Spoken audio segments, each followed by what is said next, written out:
Let's begin in Burkina Faso, where the army's confirmed that it has ousted President Roch Kabore, suspended the constitution, dissolved the government and the National Assembly, and it's also closed the country's borders. Celebrations erupted in Burkina Faso's capital, Ouagadougou, on Monday evening, after the army said it had ousted the president. That announcement on state television also said that Roch Kabore's government had been dissolved, the constitution suspended, and the West African country's borders closed. It was made in the name of a previously unheard of entity, the Patriotic Movement for Safeguard and Restoration, and was said to have been signed by Lieutenant Colonel Paul-Henri Sandaogo de Miba.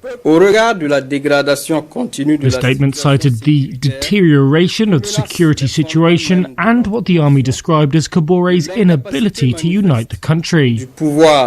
It added that the takeover had been carried out without violence and that those detained were in a secure location. Kabore has not been seen since heavy gunfire erupted from several military camps on Sunday. On Monday morning, bullet-ridden armoured vehicles of the presidential fleet could be seen outside his residence. One was stained with blood. Kabore had faced waves of protests in recent months amid frustration over the killing of civilians and soldiers by militants linked to Al-Qaeda and Islamic State.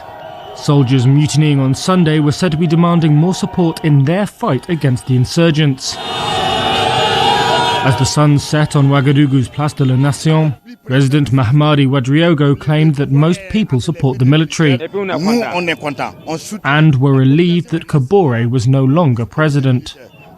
UN Secretary-General Antonio Guterres, the African Union and West African bloc ECOWAS have all condemned the move by the military and urged it to ensure Kabore's safety.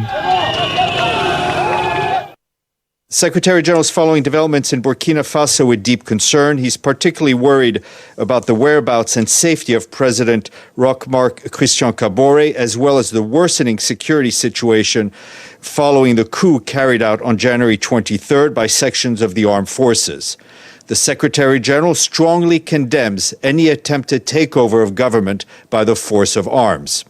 He calls on the coup leaders to lay down their arms and to ensure the protection of the physical integrity of the president and of the institutions of Burkina Faso.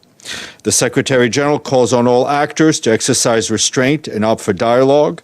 The United Nations reiterates its full commitment to the preservation of the constitutional order and reaffirms its support to the people of Burkina Faso in their efforts to find solutions to the multifaceted challenges facing the country.